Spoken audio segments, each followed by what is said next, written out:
Di tepi sungai Siak yang mengalir tenang, berdiri sebuah istana megah berwarna kuning gading.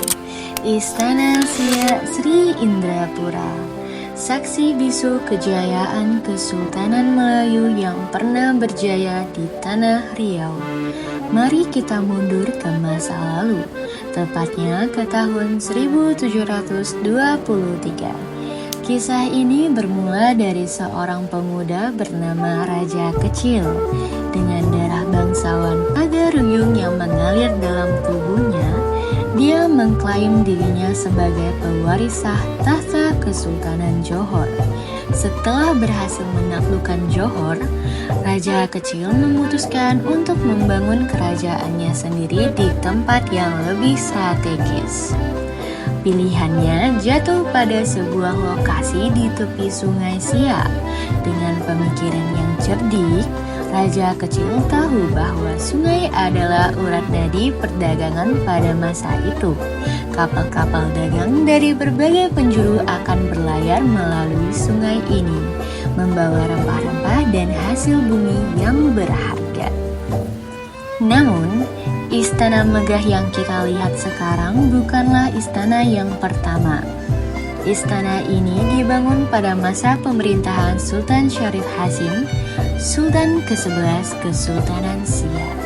Dengan arsitektur yang memadukan gaya Melayu, Arab, dan Eropa, istana ini menjadi simbol kemajuan dan keterbukaan Kesultanan Siak terhadap pengaruh luar. Bayangkan suasana istana pada masa kejayaannya. Para saudagar dari berbagai negeri berdatangan, membawa berita dan barang dagangan dari negeri jauh.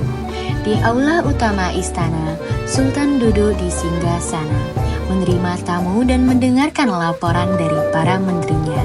Lampu kristal yang berkilauan menerangi ruangan, sementara cermin-cermin antik memantulkan kemegahan interior istana. Setiap sudut menyimpan kisahnya sendiri. Di ruang makan tersimpan peralatan makan mewah yang digunakan keluarga kerajaan. Piring-piring porselen halus dan sendok garpu perak menunjukkan tingginya selera seni para penghuni istana. Di ruang tamu, jam-jam antik yang dibawa dari Eropa masih setia menunjukkan waktu. Meski zaman telah berganti, istana ini juga menjadi pusat penyebaran agama Islam. Para ulama dan cendekiawan Muslim sering berkumpul di sini, berdiskusi tentang agama dan ilmu pengetahuan. Tak heran jika Kesultanan Siak dikenal sebagai salah satu pusat peradaban Islam di Nusantara. Namun, seperti kata pepatah, tidak ada yang abadi di dunia ini. Seiring berjalannya waktu dan masuknya pengaruh kolonial Belanda, kejayaan Kesultanan Siak perlahan memudar. Sultan terakhir, Sultan Syarif Qasim II, yang dikenal sebagai sultan yang peduli pendidikan, akhirnya menyerahkan kekuasaannya kepada Republik Indonesia pada tahun 1945. Kini, Istana Siak berdiri gagah sebagai museum. Setiap lantai, setiap ruangan, dan setiap benda di dalamnya menceritakan kisah tentang masa kejayaan Melayu.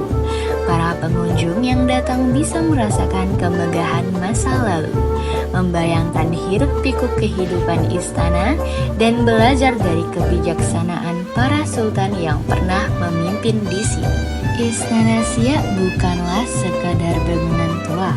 Ia adalah saksi hidup kejayaan Melayu, bukti kehebatan arsitektur masa lalu, dan pengingat bahwa di tanah Riau pernah berdiri sebuah kesultanan yang makmur dan berpengaruh. Setiap batu batanya, setiap ukiran kayunya, dan setiap barang peninggalannya mengisahkan cerita tentang sebuah masa di mana perdagangan, budaya, dan agama berpadu dalam harmoni yang indah.